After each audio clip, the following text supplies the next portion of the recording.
국가 발표를 맡은 한정호입니다.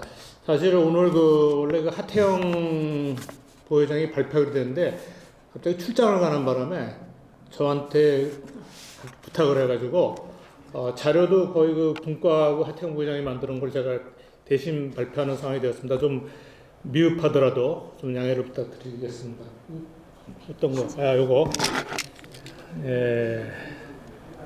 요거 누르면 되나요? 됐습니다. 이 발표 자료는 통계 자료가 많습니다. 그래서 여러분들 많이 피곤하고 지칠 텐데 통계 자료는 제가 그냥 간략간략하게 넘어가고 나중에 필요하시면은 자료를 받아서 보시면 되기 때문에 나중에 제안 시사점 쪽에서 좀 더 구체적인 그런 얘기를 좀 드리도록 하겠습니다. 저희 분과에서는 고령화 문제와 이제 노동시장 문제를 좀 다뤘습니다. 그래서 지금 이제 우리가 여기 보시면은 총인구 정점이 2020년이고 그때부터 지금 우리가 내려가고 있는데 특히 지금 5천만 인구 붕괴가 지금 눈앞에 곧 총인구 첫 감소가 지금 시작이 됐습니다. 그래서 이게 이제 이미 눈앞에 와 있는 현실이고요. 그래서 이 인구 절벽이란 말이 있습니다. 그래서 이 한국이 지금 이 인구 절벽 문제에서 가장 심각한 나라가 되고 있다라는 경종이 이미 울리고 있죠. 그런데 문제는 굉장히 많은 정부 예산을 썼는데 불구하고 답이 잘 나오고 있지 않는 문제입니다. 그래서 아까 앞에서 우리 김종량 이사장님께서 발표하실 때 왜 우리가 고령화가 속도가 빨라졌느냐 그랬을 때 고령화도 있지만 저출산이 맞물리면서 사실은 전체 인구에서 고령 인구 숫자가 급속히 늘어난 겁니다. 그래서 이 문제가 지금 해결책은 안 보이지만 우리가 여기에 대한 대응을 좀 마련해야 되는데 오늘은 저출산 문제보다는 고령화 쪽에 이제 초점이 좀 맞춰져 있습니다. 그래서 이 고령화 추이 이미 알고 계신 대로 여기 보면은 2020년에 사망자 출생아 수가 사망자 수보다 줄어들었습니다. 근데 인구가 줄어들기 시작한다는 얘기죠. 이게 더 심각하게 이제 되는 상황이 됩니다. 2070년 쯤 가면 51만 명이라는 이 추세대로 가면은 마이너스가 되는 거죠. 그래서 이 마찬가지로 여기 25세에서 59세 사이 이게 대부분 이제 생산 가능 인구라고 부르는데 이 인구가 정점을 찍고서 계속 내려가고 있다는 얘기입니다. 그리고 중위 연령을 봤을 때도 한국이 다른 나라에 비해서 유럽의 아주 고령 사회나 일본에 비해서 조금 낮지만 상당히 중위 연령이 40.7세로 높고 출산율을 이렇게 되어 있습니다. 이거보다 지금 훨씬 낮아졌죠. 그 대신 상대적으로 기대 수명은 늘어났고 이미 앞에서도 논의된 얘기입니다.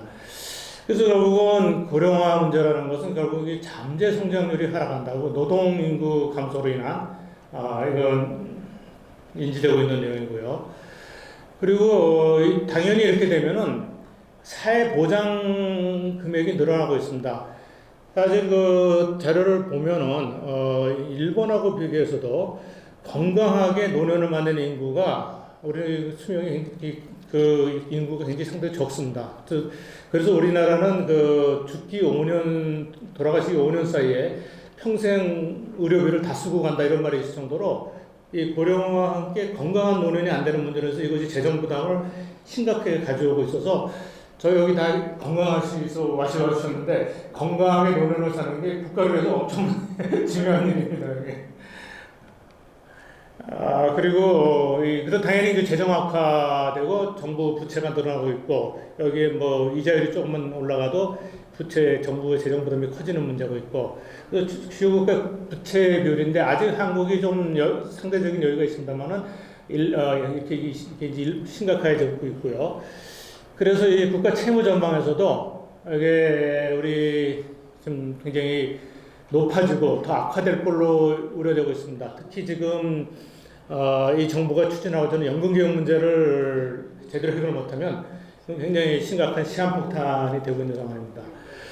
그래서 이거는 이제 당연히 또 어떤 문제하고 연결되면 지방 소멸 위기로 가고 있습니다.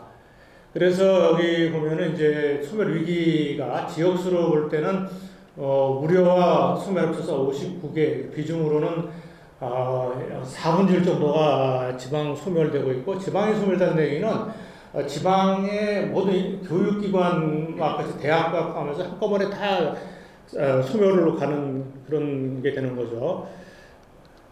그래서 그 뭐 지역별로도 여기 보면 전남과 강주 이런 데는 좀 심각한 상황입니다.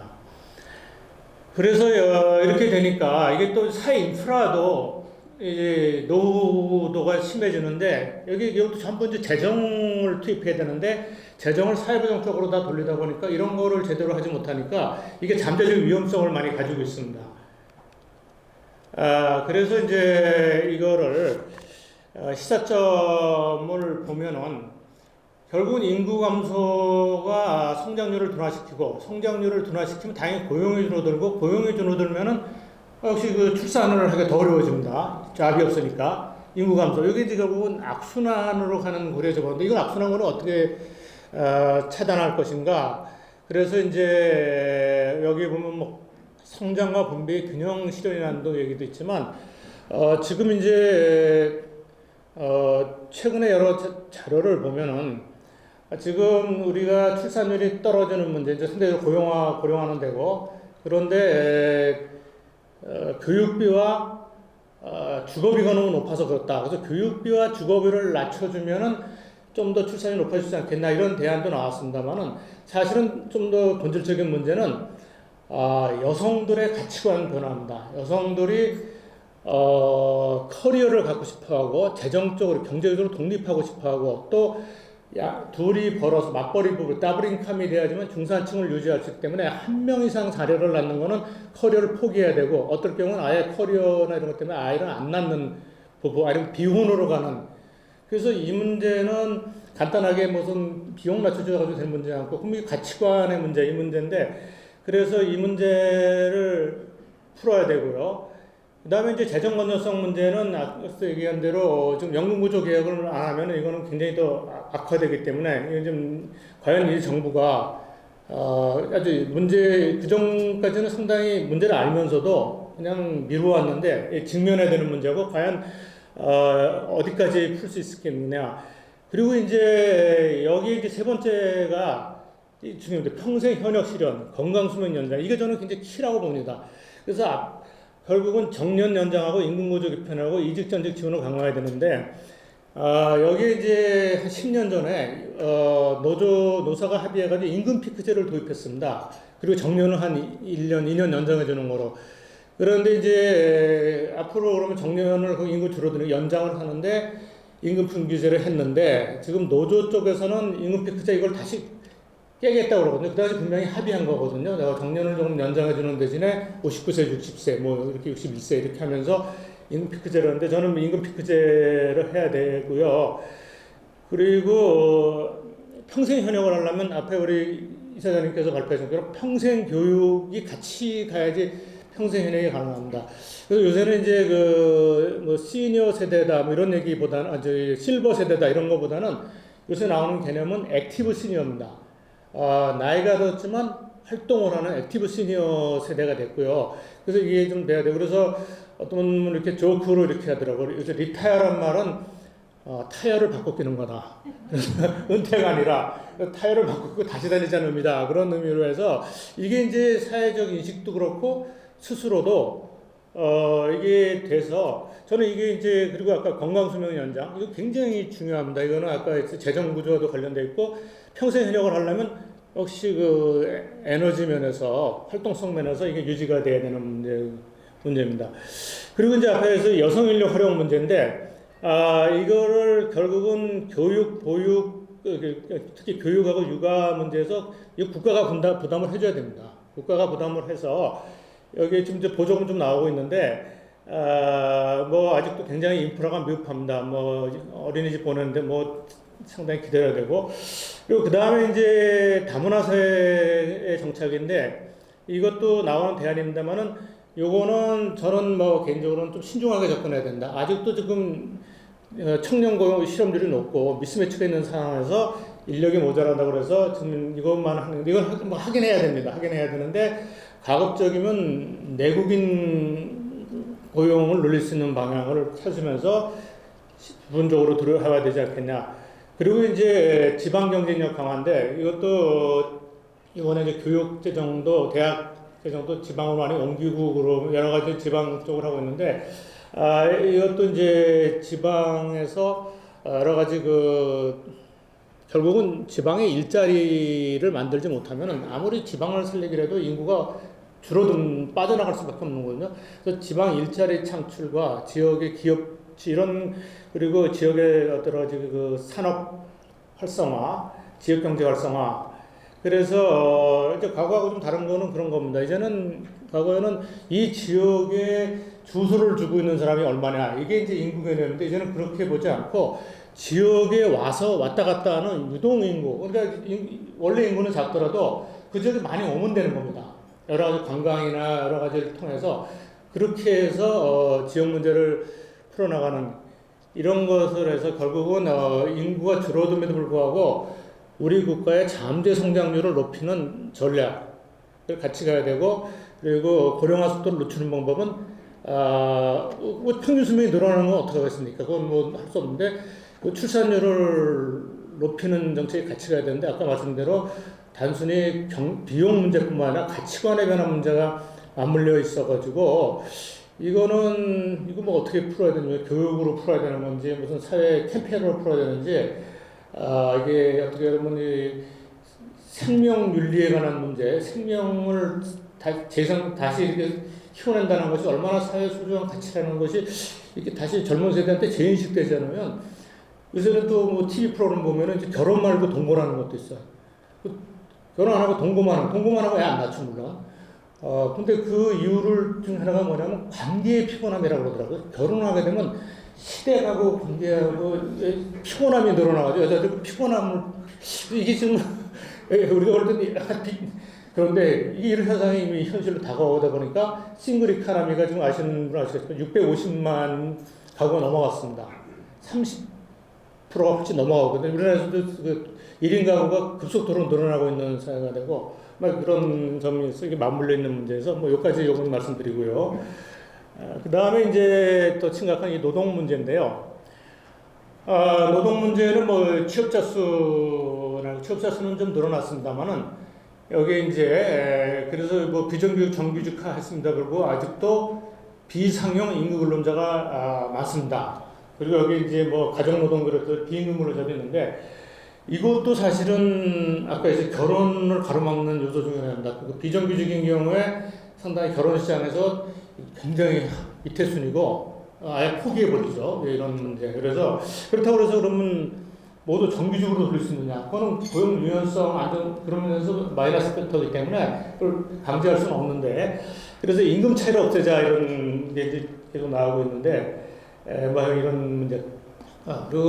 아시는 대로 최저임금인데 지난 정부에서 초기 최저임금을 여기 한 번에 그냥 116.4%까지 올려버리는 바람에 이게 특히 소상공인 자영업에 상당히 타격을 줬고 거기다 코로나까지 겹치면서 지금 우리나라의 소상공인 자영업 문제는 굉장히 심각한 지금 아주 고사 위기까지 나오고 있습니다. 근데 거기에 우리나라 이제 자영업자는 700만 보거든요. 한 1.5명 하면 1000만 정도의 고용이 거기서 유지가 되고 있는데 요게 무너지는 경우에 10%나 20%가 무너지는 경우에 그걸 만약 국가 재정으로 부담한다.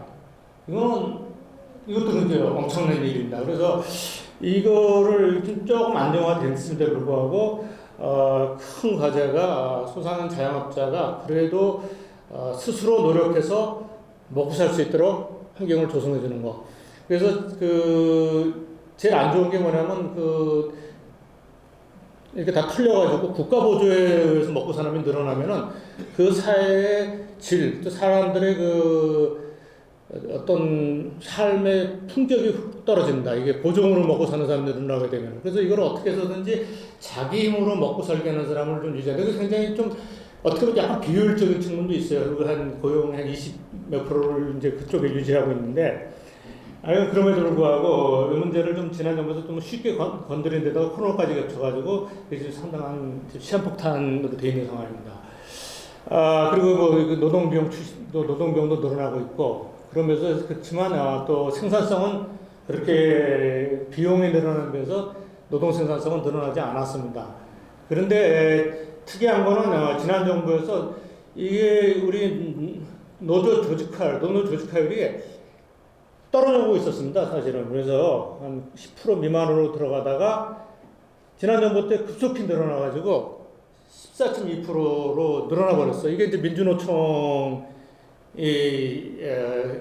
주로 이렇게 늘려가지고 그게 이제 아주 강력한 정치 세력화 되어 있기 때문에 이게 지금 상당히 심각한 문제고 문제는 다 인식하고 있죠. 그래서 이번 정부가 이 문제에 대해서 좀 해결책을 마련하려고 그러는데 하여간 그것도 야대 요소 구조에서 쉽지 않지만 꼭 해야 되는 과제라고 볼 수 있겠습니다. 그런데 우리나라가 이제 노사분규는 좀 많이 줄어들었는데 이게 또 지난 정부 후반에 와가지고 이게 전반에 와가지고 이 손실일 수가 굉장히 늘어났습니다. 이 파업으로 인해가지고. 그래서 전체적으로 볼 때 우리나라가 그 IMD 월드 경쟁력 랭킹에서 좀 그 63개국에서 한 중간 정도 있는데 노동시장이 상당히 하위권에 있는데 그 중에서도 이 기업 활력 쪽은 여기 이제 저기 WF 월드 이코노믹 포럼 쪽인데 143개국 중에서 상당히 기업 활력은 상위에 랭크가 되어 있습니다. 25인데 그리고 그런데 이제 여기에 이 노동시장 문제를 보면은 최하위권에 머물렀습니다. 이게 특히 그 정리해고 비용, 고용해고 유연성 문제, 노사협력 문제, 그리고 이런 문제로 해가지고 역시 그 노동 문제가 우리 사회의 경쟁력과 성장에 상당히 걸림돌이 되고 있다. 이거 다 이제 이런 내용이고요. 그래서 우리 봤을 때 임금이 시간당 최저임금이 거의 실제로 PPP 기준으로는 미국보다도 높다 이렇게 볼 정도로 나와 있습니다. 그런데 이제 우리가 이 노동 시간은 굉장히 많거든요. 상당히. 그래서 당연히 이제 노동 시간을 줄여야 된다 해서 이제 주 52시간 도입했는데 이걸 도입하고 나서 보니까 실질임금이 감소할 뿐만 아니라 실제 기업 하시는 현장에 있는 분들이 상당히 곤란을 겪습니다. 그러면 이제 기업 특성상 연장 근로도 해야 되고 그래서 이제 지금 10인 미만 사업장이 작년 말로 밀몰이 돼 버렸죠. 그래서 지금 10인 미만 사업장들은 거의 불법화되어 있습니다. 그러면 52시간을 못 맞추기 때문에 그렇게 돼서 이 정부에서 이제 문제는 이제 여야가 다 알아요. 그래서 풀자고 그러는데 이 정치 상황에서 대안을 못 내놓고 있는 상황이라서 이런 거고 여기 가장 심각한 문제가 이 근로 손실 수가 너무 많다. 아직도 그런 문제입니다. 그래서 이제 당연히 아까 분들은 이제 사회보장 부담은 늘어나고 있고요. 그래서 이 조사해 보면은 결국은 경제활력 제고를 해서 가장 개선이 필요한 규제 분야가 노동 분야다. 그래서 과거에 이제 이거를 영국이 영국병이라고 그래가지고 이거를 이제 하게 노력을 해서 영국이 상당한 성공을 거뒀음에도 불구하고 아직도 영국이 이제 이런 문제 좀 남아 있고 오히려 독일의 슈레더 기업이라든지 스웨덴 같은 데가 오히려 이 문제를 잘 풀었는데 이거 넘어가겠습니다. 그래서 이제 가장 중요한 게 뭐냐면은 지금 이제 윤 대통령이 후보 시절부터 한 얘기가 유연 안정성입니다. 유럽이나 당이 돌입한 유연 안정성입니다. 유연 안정성이 뭐냐면 기업은 유연하게 해고를 하거나 이동을 하지만 사회가 그거로 해서 밀려난 사람들을 좀 안정하게 보장해 주자라는 건데 우리나라에서 이 말만 들어오면 이제 그 노조 측에서 극렬하게 좀 반대합니다. 이게 해고 그래서 아까 앞에서 보신 바와 같이 한 번 쓰면은 절대 해고하기 어렵게 만들어놨습니다. 그러니까 기업은 어떻게 해서든지 사람을 안 쓰려고 그러기 때문에 당연히 고용이 늘어나기 어려운 상황이 되겠죠. 그래서 지금 유연 안정성 문제를 알고 있고 그런데 이것도 지금 이제 어떻게 풀어야 되느냐. 그리고 이제 생산성 성과 기반 노사관계 확립, 또 교육훈련 기능 개선 강화, 이런 쭉 내용들이 있는데 지금 노동법 자체가 우리나라 굉장히 낙후, 뭐 옛날에 만들어진 거 그대로 되고 있고, 노동법도 문제지만 지금 법 쪽에가 너무 친노동 쪽으로 기울어졌습니다. 그쪽 전문가 얘기를 들으면 그러니까 그 판사, 법원에 있는 사람의 70%가 과도하게 친노동 쪽으로 돼 있어가지고 기업이 문제가 생겨가지고 법원으로 가져가면 대부분 기업가가 패소합니다. 그러니까 노동 쪽, 노조 쪽에서 뭐 웬만하면 그러면 소송으로 가자 이렇게 나오는 거예요. 그러니까 옛날에는 기업가가 상대적으로 유리한 시대도 있었습니다만 지금은 굉장히 불리한 그런 상황이 돼가지고, 그리고 최근에 뭐 대법원 판례 같은 거 나오는 거 보면 전부 노동자 편 쪽으로 계속 나오고 있거든요. 그래서 그래서 좀 뭐 제가 이제 줄여서 말씀 끝내도록 하겠습니다. 제가 이제 이걸 좀 문제를 생각하면서, 과거에 한 50년 전에 피터 드러커라는 분이 단절의 시대라는 책을 썼는데, 그 책에서 이분이 그런 얘기를 했습니다. 앞으로 미래에서는 지식근로자의 시대가 될 것이다.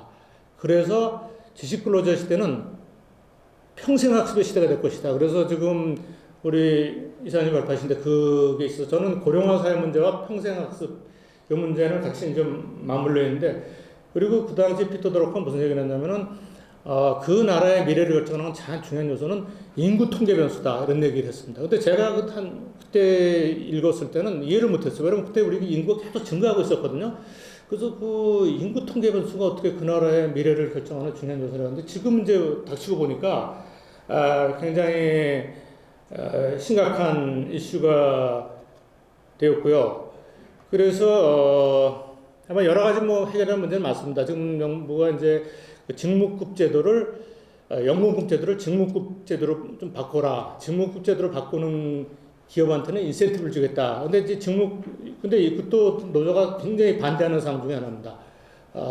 연금급으로 직무급으로 바꾸게 됐을 때 또 노조를 약화시킬 수 있기 때문에, 그럼에도 불구하고 계속적으로 근로 연수에 따라서 임금이 올라가게 되면 당연히 이제 그렇지 못한 대부분 그 중소기업들은 그게 안 됩니다. 그러니까 임금 격차가 계속 벌어져가지고 지금 한 2분의 1수까지 떨어져 버렸거든요.